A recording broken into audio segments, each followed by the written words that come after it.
I'm Adeep Tanak. I've been with Zinnov for about 3 years. I lead a practice called as Conex, which is completely focused on innovation. To get the ball rolling, for those of you who know Zinnov, a very short introduction. Zinnov is an 18-year-old strategy management consulting firm, dual headquartered in India and USA. What we do essentially is to help companies understand how they can keep building technology products that they're servicing to their customers today in a cost-effective manner. At the same time, ensure that they have options to grow and build new products in the long term. What this typically means is that when we start building our new products, we have to end up accessing new tasks. We have to leverage external ecosystems. Doing so becomes extremely limiting if you only look at our specific geographies in terms of the headquarters that we are set up in. And more often than not, when we solve for good talent at a viable cost, we have to go slightly outside our home location to figure out where is it that we can hire them from and how is it that we integrate them into the company. And most critically, how do we enable them to leverage the external ecosystem to their job. This is essentially what Zinnov does. Predominantly, we work with the CTO and the CIO of a large organization in terms of extending this particular mandate. The Conex practice by itself is the open innovation practice of Zinnov. It's a practice set up a couple of years back to formalize our engagements with companies across 3 different lines. The first line was in terms of helping them work with startups, right from investments to acquisitions to commercial partnerships to things like acqui-hiring. The intent here is to figure out how can corporates build capabilities and structural practices that can help them work with startups programmatically in order to derive tangible business outcomes through effective collaboration. The second aspect, what we're going to be talking about today, is in terms of focusing on internal innovation. Internal innovation as a subject has been getting more and more attention over the last few years. That being said, the overall belief today still remains that if you want to be successful, if you want to really create a breakthrough product, you cannot do so in a corporate construct, and you need to go outside, you need to become an entrepreneur, or you need to have an independent company. We believe that is not the only answer, and there is a different way of looking at things, and that's what the session will be all about. The last piece that we end up looking at is in terms of looking at academia partnerships, which is to say that how can we help corporates work with academia beyond talent, beyond just plain simple research, but more in terms of working with IP-led deep tech startups that typically require a long gestation period. So how can we really leverage technology business incubators and corporates to work together for these effective business outcomes? The focus is on innovation. As a company, we have been working with corporates across the world.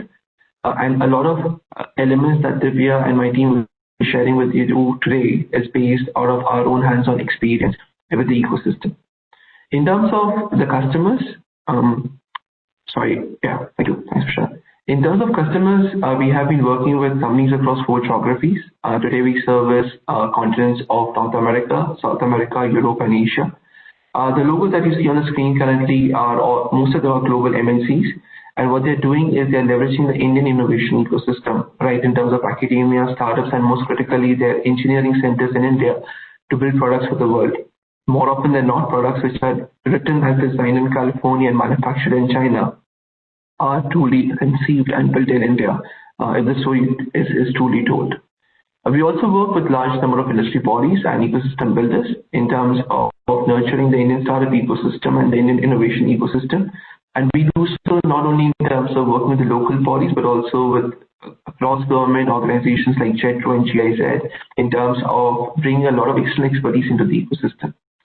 A small request as we go along, what you would see is on your right-hand side on the WebEx screen, there will be polling questions which will be coming in. Please do participate. It helps us understand who we are interacting with. Please feel free to insert your questions as we go along into the chat box or into the Q&A box. Okay, let's try and make it more interactive. We would love to answer as many questions as we can do today. Coming to the agenda for the session today, it's going to be very, very simple. We have a small presentation which my colleague will be sharing with you. The presentation is focused in terms of thinking about internal innovation in a slightly different way. And what we have tried to do here is to sort of bring in our experience of nurturing startup programs, and corporate startup relationship into the concept of a corporate and see what is it that we might be really missing end of the day when we think about internal innovation and how can change the perspective so as to have higher and better quality outcomes from the program.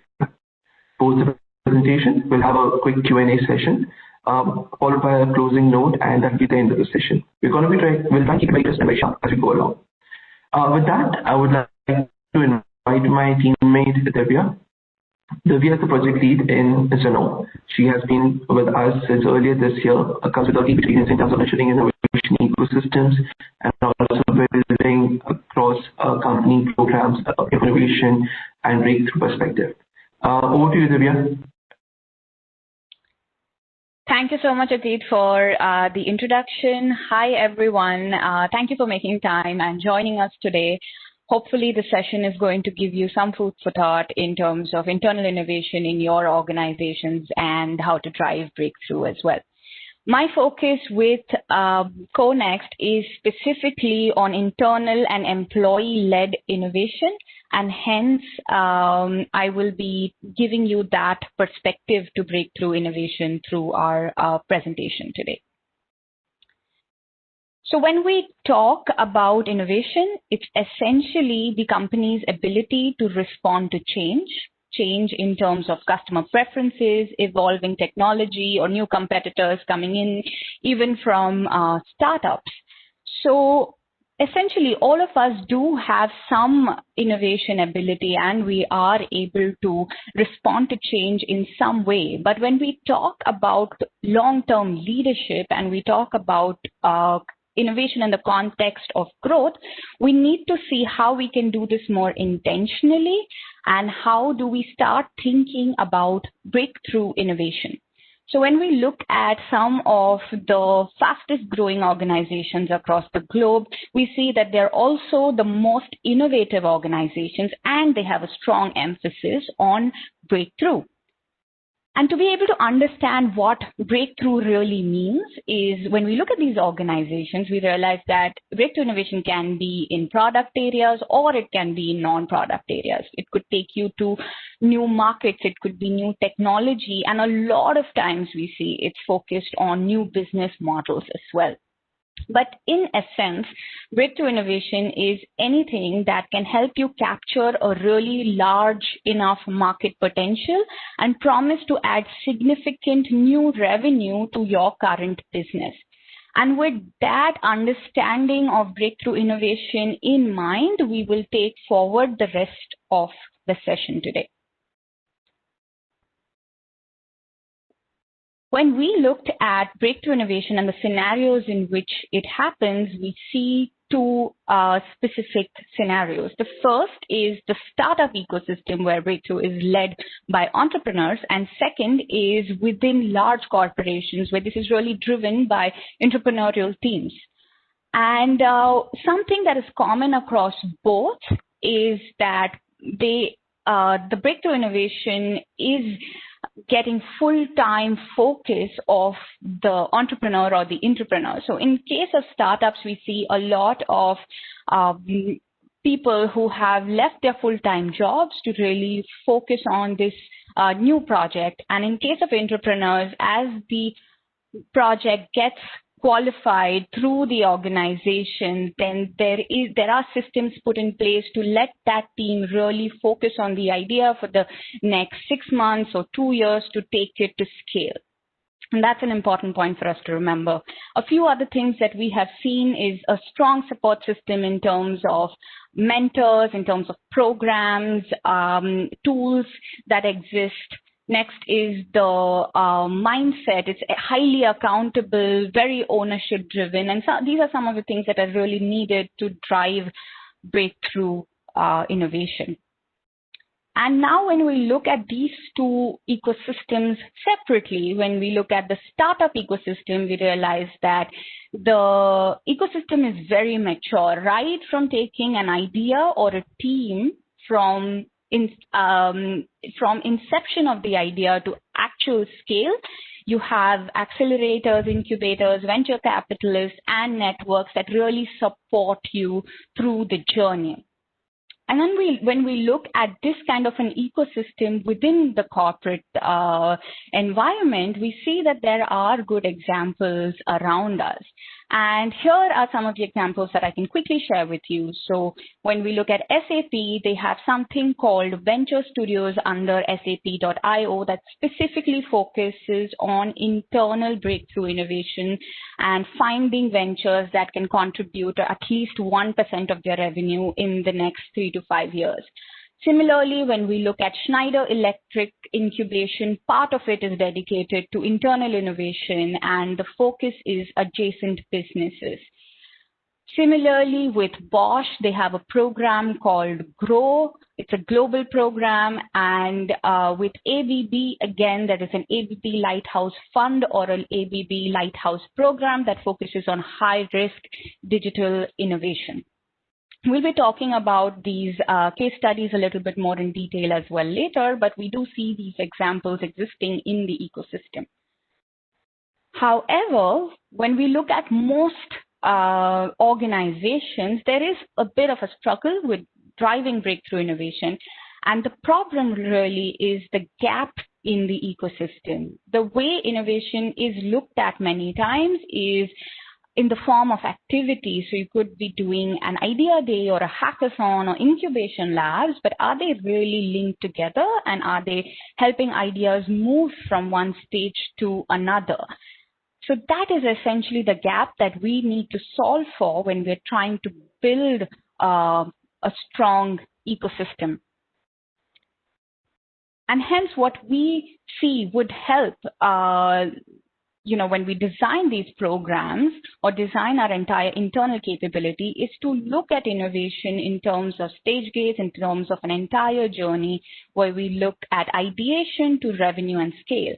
And a lot of incremental innovation can start being deployed or implemented quickly through pilots and then get into the implementation. But when it comes to breakthrough, there is some amount of incubation period and investment that is required, which is mid to long term. So usually we see at least a good 2 years being dedicated or given as runtime to these projects. And when we look at organizations who have institutionalized breakthrough innovation and we see their programs, we see that the earlier stages, a lot of ideas could be breakthrough and non-breakthrough ideas could be coming in through idea days and hackathons and customer forums. However, when you have a strong mandate to drive new business models or any kind of breakthrough innovation, there is usually some form of an internal startup program that is set up in the organization. And what this does is as the idea matures or the belief in the idea for both the team as well as the organization increases, that's how you start increasing the investment in the idea. So it's lower investment in terms of an idea platform or earlier in the stage, whereas by the time you come to the internal startup programs, you already know there is a good enough market, there is a good enough proof of concept, and hence these ideas are worth investing in from both an employee or team perspective as well as an organization perspective. Moving on to making this journey happen internally within your organization, here are a few insights and case studies that we feel could really be helpful. So the first point is really to look at this journey in two parts. The first being the discovery of both the breakthrough innovation ideas as well as those teams or entrepreneurs who can take those ideas forward. And second, we call the 0 to 1 or the MLP, which is a minimum lovable product, or more commonly called minimum viable product phase, where the capability needs to be built. In terms of the product market fit and scale and revenue, we recognize that these are important stages of an innovation journey, but usually when an idea crosses the MLP stage, it has enough momentum and support in the organization to kind of go forward, and hence the focus of building programs might still be in the first 5 stages.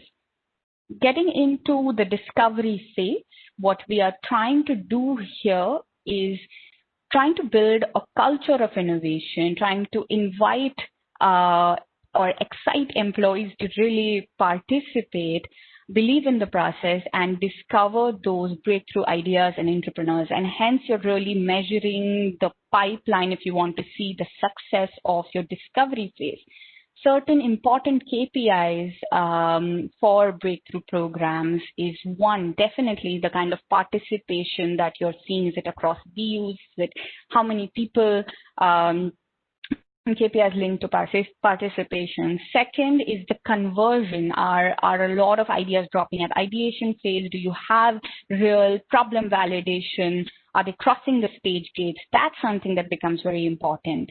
Next is, since we know discovery phase in an organization could be for incremental and breakthrough ideas, you want to be able to qualify how many of these are actually high potential, high return breakthrough ideas in the funnel. And lastly, of course, something that you can measure later on, but how many of these ideas are then converting into full-time projects for the company really tells you the health of your discovery pipeline.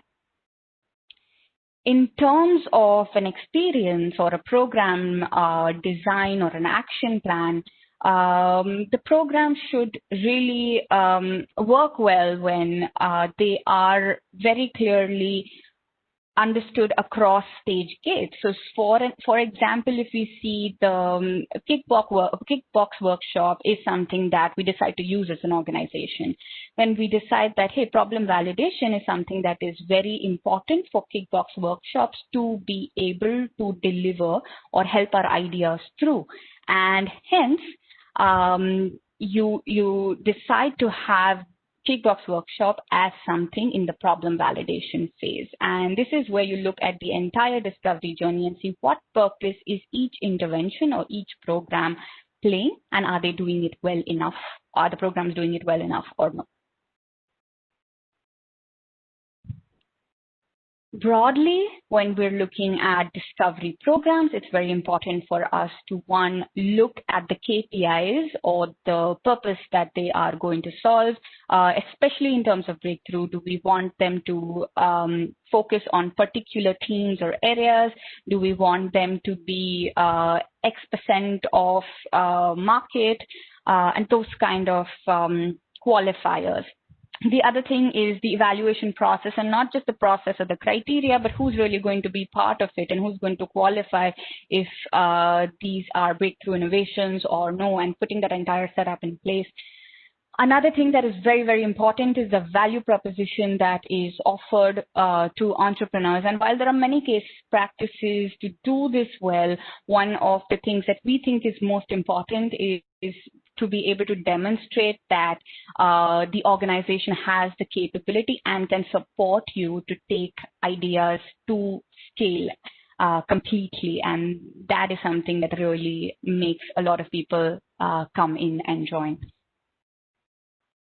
Moving on to the 0 to 1 phase, this is really about validating the idea's potential in the real world.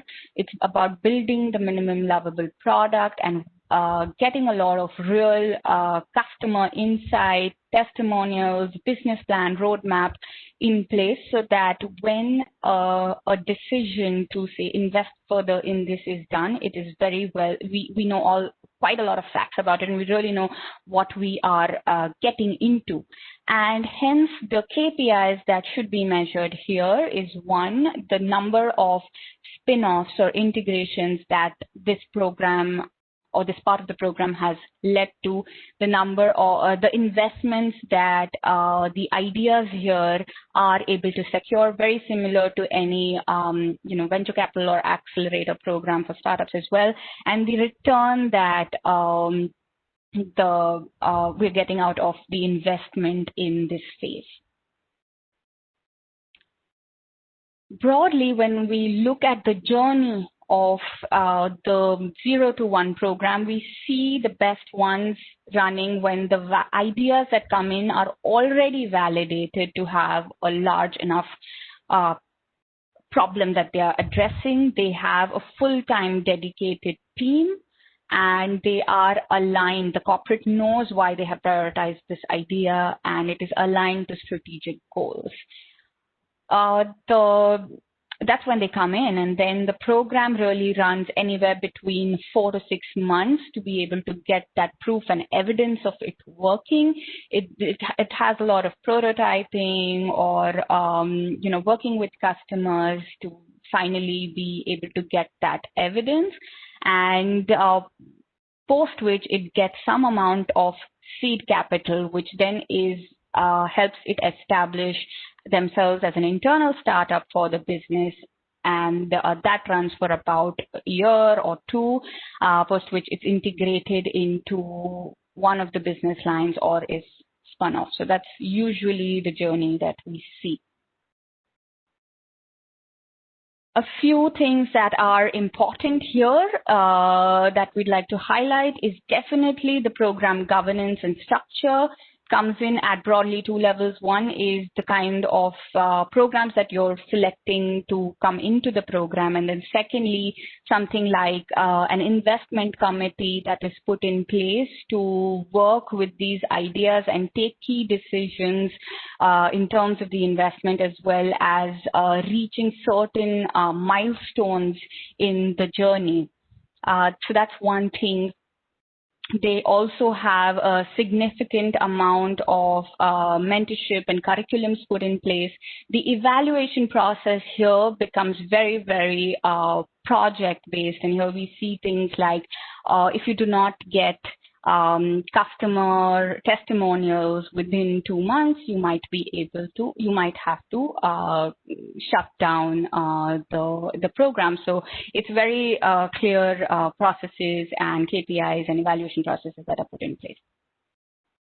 To now look at a few examples of how this is working in the real world environment, let's look at some case studies. First is Schneider Electric. So we see that the ideation of the discovery phase focuses on certain themes or ideas, themes around which ideas are submitted. These themes for Schneider mean something like home automation or grid digitization, which are identified new adjacency spaces they want to get into. And then ideas are submitted through the idea portal, but all of these ideas need to have justified the market opportunity. The top ideas are selected for incubation, and incubation could happen in the most relevant geography, usually between 3 to 4 months, depending on the type of the project that is being taken forward. And then the ideas that come out of this are then given seed capital. Again, the seed capital really differs from type of idea, and it functions like the team that works on it moves on to working into just this project full time post this incubation phase. With regards to ABB, they have a slightly different project. Like I said earlier, they are very, very focused on high risk innovations. They believe in high risk and high returns. The ideation or the discovery of ideas, how it happens is teams pitch to their business unit independently and secure funding for the project.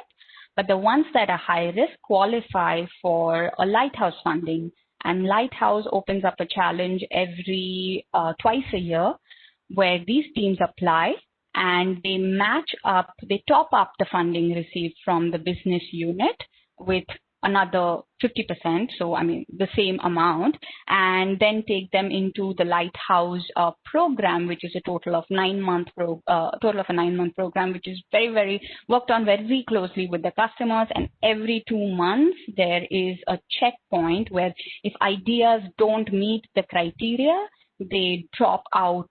So it's really a fail fast approach. They start dropping out of the funnel itself. Within 9 months, they are supposed to deploy their MLP to be able to take it forward as a full-time project and then integrate with the BU. Next, we have SAP, so SAP.io. Their themes are way broader. It's business or social, but they have a very active community of innovation community that exists within SAP.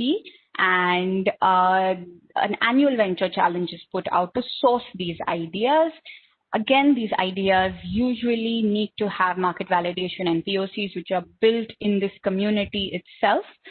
And top ideas go through a 6-week program where they get that sort of real-world validation and then get a seed capital for 18 to 22 months. The last example that I'll talk about is Bosch's Grow program. Here, again, very similar, but the ideas are sourced through 8 innovation hubs that they have globally, post which the ideas which require larger investments are funded by Grow Global. Otherwise, it's taken forward by the local innovation hubs itself. Again, they need to have POCs and market validation, and they go through a Bosch Accelerator program, which is about 6 to 8 months, and it's 2-phased, where they are to get real-world proof, and then they get seed capital, which lasts for 2 years to build the startup out internally. So now, having looked at these examples, I'd like to summarize what we have discussed so far and sort some things that we call the first principles that are good to remember when we're building such programs. So first is that since employees play such an important role and there is entrepreneurial talent within the organization, we need to make sure that these programs are really built with the employees at the center. Second is that we need to be able to solve for freedom and risk. So we need to be able to give freedom to our employees when they are innovating, being creative, but we also need to be able to hold people accountable to deliver the kind of innovation results. Otherwise, we've seen in examples, projects could be shut down, and it's not, you might want to come back with another idea, you might want to rework, take more time, but only when you are ready do you really move forward, and that's how you really solve for risk. You don't fund everything. Next is the processes themselves. We've seen organizations have a lot of processes, but are the processes really helping that innovation journey go forward? And we need to make sure that we look at it in terms of the innovation journey, and that's how we design our processes. Fourth is taking a portfolio-driven approach. So this is also helps you handle your innovation resources very well, because it is an entire portfolio. You are investing in multiple things, but you're also increasing the size of your bets as you're more sure of the idea. So that's another thing that we think is a first principle. And of course, build a process in an build a very strong process in the organization so that it's not so individual dependent, but you know the process and the KPIs around it, and what you're looking for is so strong that whatever comes out of it will be something that is something that is going to work for the organization. Now, when we look at building these capabilities internally, we have identified 5 levers that an organization has. So every organization could have multiple programs, but certain things that you need to keep in mind is the strategy, the organization, and who's going to take what kind of responsibility in the entire innovation journey, the life cycle and the pipeline, and how do you manage that entire pipeline, the enabling factors and the support ecosystem that is there to support ideation, and the result that you're aiming for. Are you aiming for improved customer experience, or are you aiming at larger revenue? So some of those things need to be identified, and we think these are levers of how you design or customize a program for your organization.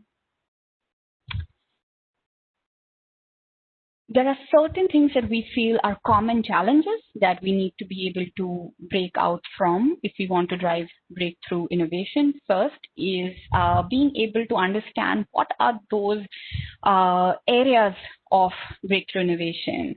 First, like where is it that I can drive this innovation? So that's one challenge. The other one is everyone being on the same page. Does everyone want to drive those kind of revenues in those teams, in those areas? That's something that we need to work at. Having a sufficient pipeline, do we have those 10 or 20 or 8? It depends on organizations, but do we have those big ideas that we want to work on, and are those ideas coming in continuously? How do we solve for that? The other thing is having the right set of capabilities and resources deployed separately for breakthrough innovation, and ensuring decision-making is very, very quick, because this is going to require support from the organization leaders.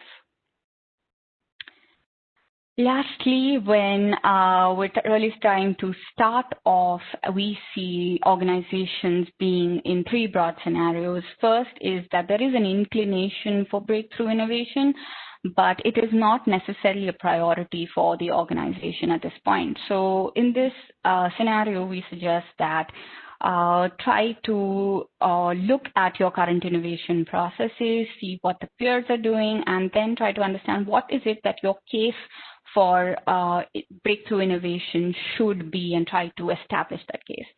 In terms of the setup, is the other scenario that we look at is there is inclination, you're also trying to do it, but maybe that pipeline doesn't really exist, and hence the focus should be to discover those ideas that need to be worked on. And lastly is scale. You probably have those ideas, you have some amount of a process, but that the acceleration or the scaling of the program or scaling of the projects is not really happening. It's not really translating into new businesses and launches. And that's where something like putting an internal startup program could work for the organization. So those are some of the insights that we wanted to share with you, and I hope that was helpful and was able to trigger some thoughts. We will now move into a quick round of Q&A. The first question is, what about bringing innovation culture to day-to-day problem solving to solve so the same problem can be solved in a better way? And considering the current situation, that becomes key for survival. So yes, absolutely. Having innovation as a culture and being able to do it day to day is extremely important. However, like we said, something that is key is to be able to take those innovations to implementation, and that's something the organization needs to be able to demonstrate very, very clearly. So as long as you have, so if you're doing day-to-day innovations where people are submitting ideas on idea portals, or there are innovation workshops that are happening in the organization, or there are innovation labs, there could be multiple ways of doing it. But the things that come out of there, what is happening to it, is also very key to demonstrate we can actually take this forward. Okay, what can we do to reward or provide recognition to employees from participation to implementation? What kind of incentives can be given? Okay, so we'll take that one. Yes, so we see that recognition and incentives being very, very key. In the discovery phase, of course, we see reward programs happening, and a lot of peer recognition happening through portals. But something that is important when we think about breakthrough innovation is the kind of return that we are able to give the entrepreneur, right? So common practices that we see are three. One is that you're able to fast pace their career growth. So if we have been able to build that kind of a venture for the organization? Are you able to give those kind of promotions? Then the second thing that we see is bonuses, so like these one-time large bonuses being given. And the last is equity. Equity is something that is less commonly used, but we do see it being used across some organizations. First of all, we got a comment. Thank you for sharing the insight, excellent thought, and relevant framework proposed with specific to Indian companies. One of the key challenge faced in the innovation is expected to be driven by a separate cell and success intel participation from every department wholeheartedly. And the other department would typically have their own KPIs and priorities. And for them, these innovation program is seen as an additional work. How would you propose we break that? Okay, so that's an excellent question. Yes, something that you do want to have is focus and ownership around the innovation programs and ownership and the entire journey. A team that is responsible to take ideas from one stage to the other, and that is the success. That is the measure of success. But that, having said that, a lot of times only when you're able to demonstrate certain success on ground is where you're even able to put that kind of a team or structure in place in your organization. A lot of times it's taken forward by an HR leader or some other leader when you are starting off. And the context of, again, innovation programs can be specific to certain BUs, or it can be across the organization, or sometimes it even depends on the theme that you are trying to solve for. So again, when you're trying to scope out your program, these are some of the things you need to be able to answer. Is it the product team that is going to be able to, or this particular business unit that's going to be able to contribute to it the most? And is that the home of where I host my program? Or is it that there's certain value that can be added from different parts of the organization as well, and hence I bring them across? Something that is a very large program would then be across organizations, across geographies. So everything exists, and it depends on the scope and the outcome that you want to really drive. Yeah, that's really how we can. To add to Divya's point, see, the fundamental challenge that we have seen with innovation programs in terms of getting mindshare from rest of the business is the question saying that, is this initiative even going to be successful? Fortunately, unfortunately, innovation itself as a process has a lot of failures, and failures mean risk. And now the risk-taking ability of an individual varies significantly based on their experience and exposure. So what you're constantly solving with the company is to say that, hey, look, the processes I'm building out for you are actually de-risk processes. That being said, you would have to step out of your comfort zone to do something. But come work with us, because what we have here has a higher odds of success, right? So it's very connected to success and risk. It's very experiential in terms of how you communicate about these programs, how you onboard people into the programs, and how do you nurture them through that whole particular pipeline. So we have to solve not just for the metrics, but also the experience as we think of designing the programs and as we think of solving for innovation overall. And the reason that's important is because we can think of a lot of short-term activities, a lot of short-term engagement plans. So, for example, we may end up saying that, okay, let's have some sort of a reward or an incentive, for folks. In the short term, it works well, right? Because it helps you build up a momentum. In the long term, it does not. A simple certification or a name on a notice board will not really motivate an employee to be innovative. Folks who are innovative, what they really need is to see that their idea is going to some sort of a fruition. Or if it is getting dropped, it's getting dropped for logical reason through enough scrutiny and enough mechanism which has come into play. Now, these are things you can't really tell a person. They have to feel it, they have to experience it, and that is where that element of saying we have improved odds of success or risk is a good thing, but we will help you take a calculated risk, and consequently, the program or the initiative that you have built out, is designed for you to put in your energy and your initiative, because end of the day, there is that outcome which is going to not only make the company successful, but also you are successful. So the ideas which come into play, which are very central to how you go about the whole thinking, the whole narrative, and the whole process building part. Great, Atit. Atit, we have one question. This question comes, whenever we do a session, like how much percentage of budget should be given to the innovation drive? I remember a couple of questions related to this was that, is it related to a maturity of a company, or is it related to an initiative? Can there be a percentage, or is it something which has to be implemented into the process? What's your take on that? I think first thing what we have to sort of think about is that when you think about budgets, bigger budget does not mean better innovation. So automotive industry, for example, has had some of the biggest budgets from R&D perspective. And no offense meant, but we see where the industry is there, right?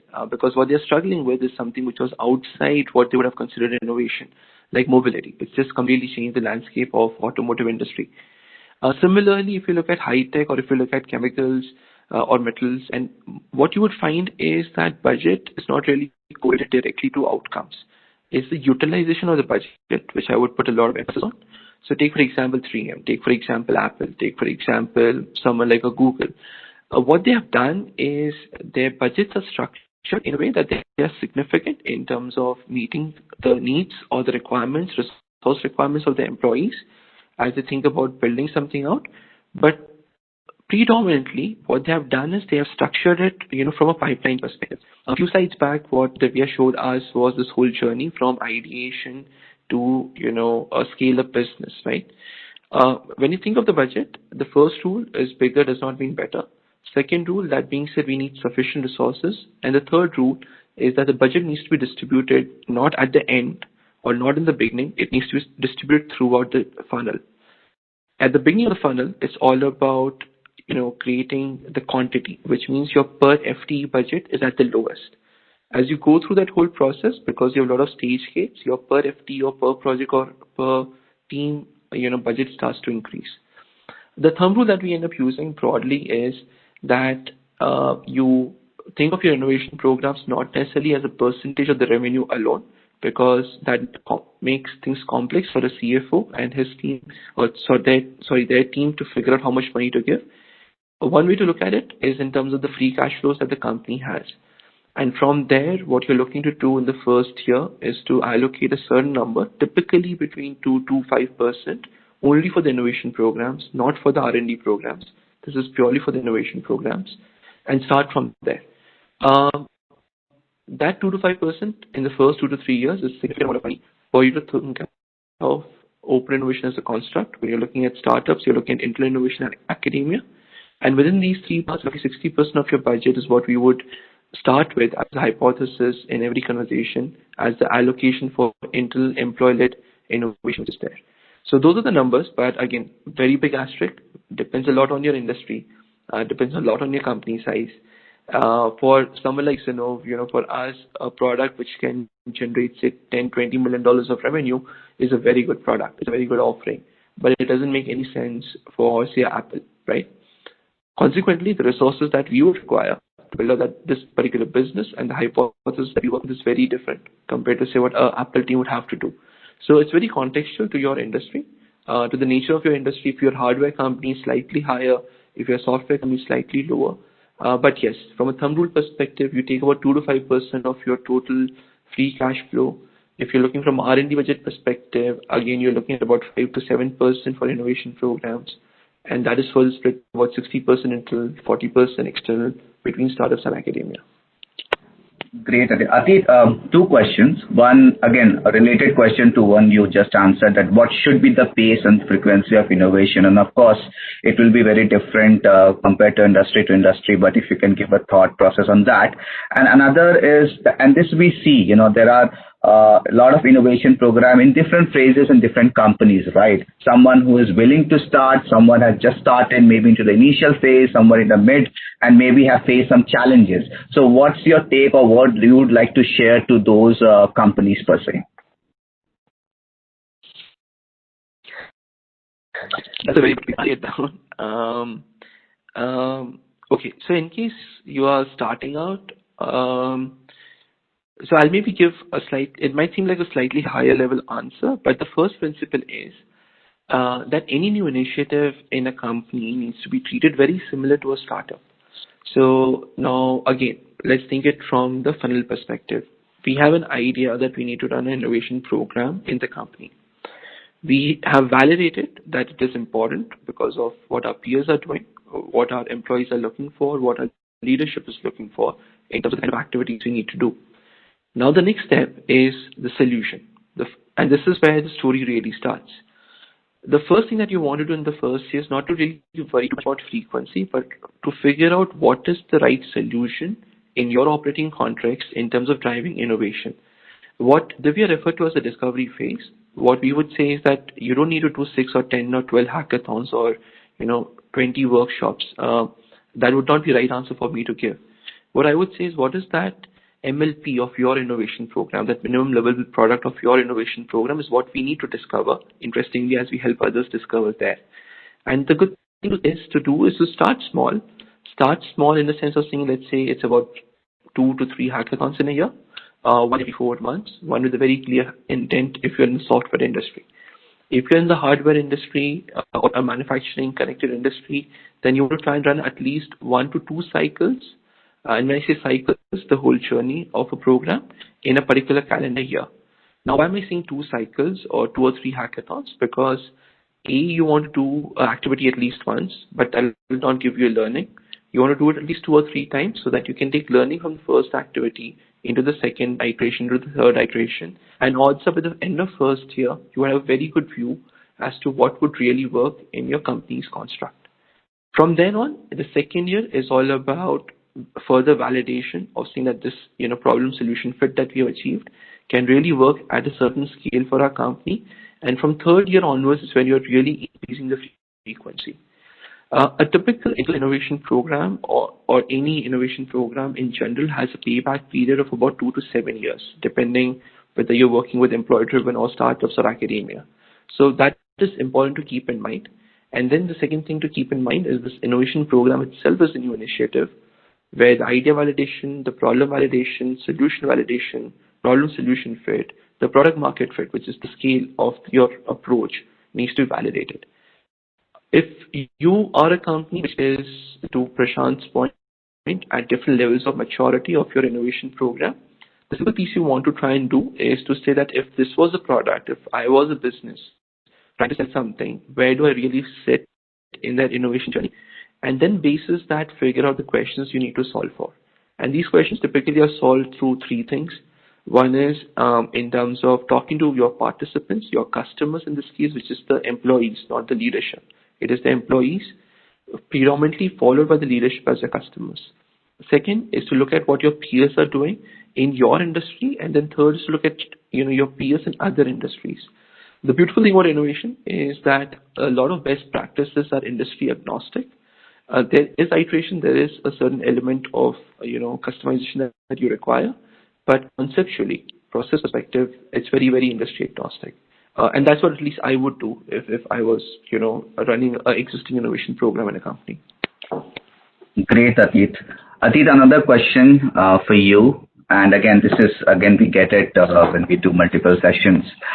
Can innovation be delegated to 1 or 2 people in the company and expected to make it work? If it's not true that the most benefit comes from people who are actually doing the job? Is it not true that the most benefit comes from the people who are actually doing the job? Absolutely. No 2 doubts about it. If I may, I'll give an example of the Indian cricket team when Sachin Tendulkar was there. All of us wanted him to come, as an opening batsman and hit a century. And if he hits a century, we should win, right? So that was the hypothesis all of us had. Fast forward to what we are today, what we have is a good combination of team, which is, fairly well-rounded, right? So if one batsman doesn't work, there is somebody else to fall back on. If one bowler doesn't work, there's somebody else to fall back on. I think that's the concept, or what I would say a wish or desire that we should aim for in terms of making these employees powerful, so that they have ability to take a calculated risk. They have that freedom to take decisions, which are required for them to ensure that the problem is getting solved, the customer is happy, and hence the company is moving forward. The risk that we have in terms of choosing very selective people or very limited people to work on this innovation part, and not to say this does not work, but odds are stacked against you. Everything is dependent on how you have selected these two people to build out that innovative product. Everything is, in that particular team. It's like all your eggs are sitting in one single basket. Now, if you look from a VC perspective, right, from a venture capital perspective, see, venture capital as the industry, since we are referring to startup ecosystem to learn how to do internal innovation, in venture capital ecosystem, they take a portfolio approach. They invest in multiple companies, and these are people, seasoned investors, whose only job is to figure out breakthrough innovation. They themselves still take a portfolio approach in terms of making bets. As they see these first bets improving, going forward, they double down on it. And they keep doubling down on it, and hence what will happen is that 1 or 2 or 3 startups will return the whole investment fund, whereas the rest of the pool may not really do much, which is there. The same concept is applicable for us on internal innovation because the law of averages are very, very similar. In both scenarios, you have innovative product. In both scenarios, you have people trying to figure out what to do next. In both scenarios, you have enough uncertainty to not put all your eggs in a single basket. Great, Atit. Atit, we are getting a lot of questions. So to all the attendees, in case if you are missing out on a few questions and you want us to address those, definitely please reach out to me. But Atit, one last question before we move to the results of the questions, so the poll that we asked. And this is again a little bit focused question. In a small BPS company with most of the work are like transactional and repetitive, how will innovation mindset work or add value? Any comment on that? I'm personally not familiar with the term BPS. My apologies. Divya, do you know what the term means? Or business process services. Got it. Okay. Tricky question. Extremely tricky question. I think with small. The assumption I'm making here is that the leadership has a fair visibility of who's there, in the company. I think how the innovation mindset, really works is that end of the day, people don't want to keep doing the same job again and again. Is what my hypothesis is.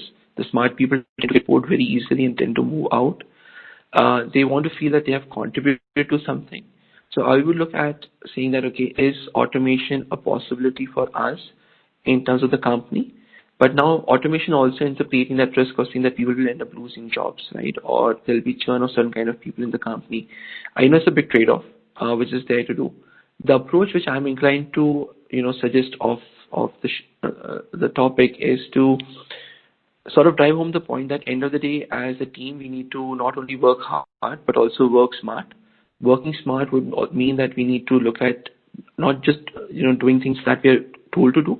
It's not just about what we are doing, it's also about how we are doing. And any incremental or, fundamental shift in our approach can have a lot of benefit, that we can go back home earlier in the day, have a more relaxed weekend, or have just an easier set of working hours, is how I would try to position the innovation program to begin with. And from there, look at pieces in terms of saying, what is it that we are doing regularly that we can solve and simplify? My experience personally in working with Indian family businesses of say $100 to $200 million range, and even more than that, and then in terms of large corporates and even in startups, one thing which I've realized is that there are a lot of tacit knowledge which employees have because they have been doing things regularly. It's just about making them work together. It's just about making sure they talk to each other. And there are a lot of reasons they don't come to the leadership talk to each other. So I would put that whole perspective of a great place to work. From there, I build out how, as a team, we are smart and hard workers. Now let's focus on what is it that we can do to ease our lives. Odds are that should work, and hopefully, some outcomes should happen. Great, Atit. We'll quickly tell the... Prashant.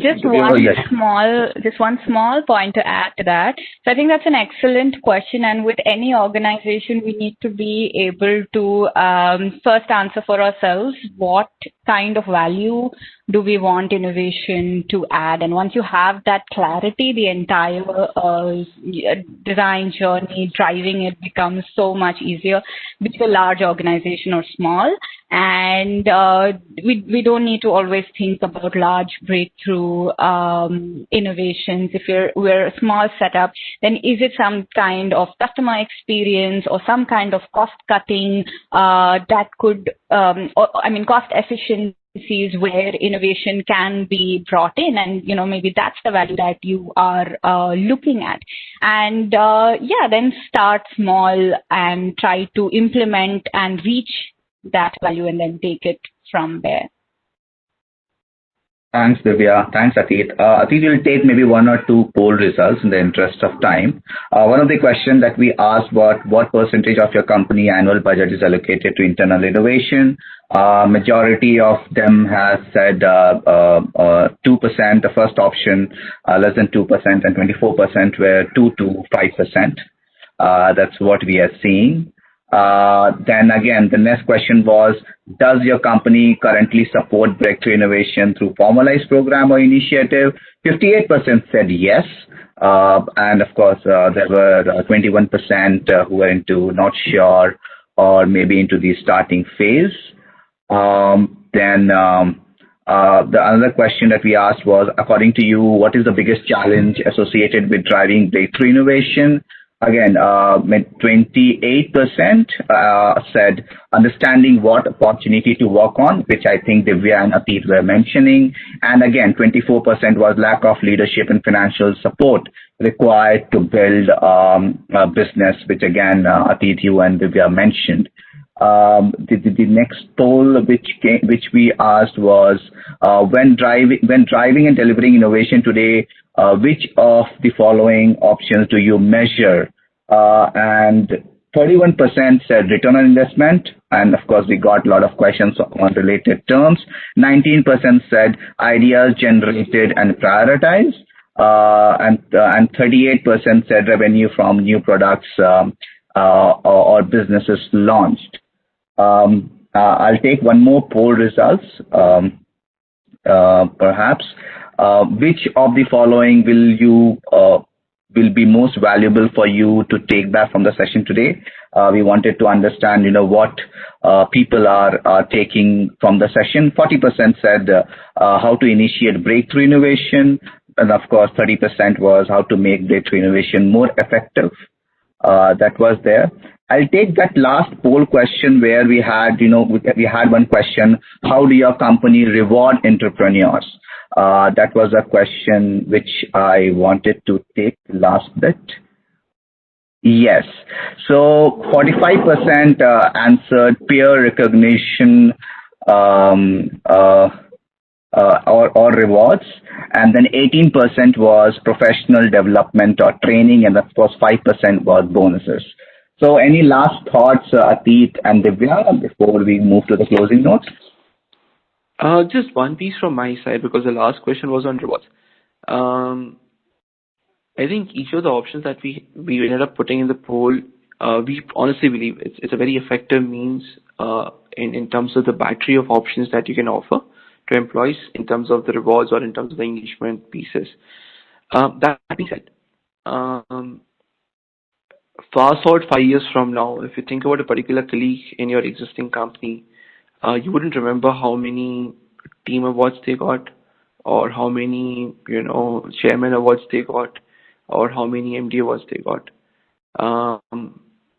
You wouldn't know about bonuses at all, because that's a private information. But I think one thing you would remember is that individual grew really fast in the company?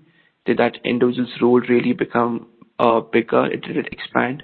Was that individual working on something really cool, really cutting edge? That is what is the real value which every employee is looking for. And that is what we need to figure out, how do we solve for through these innovation programs.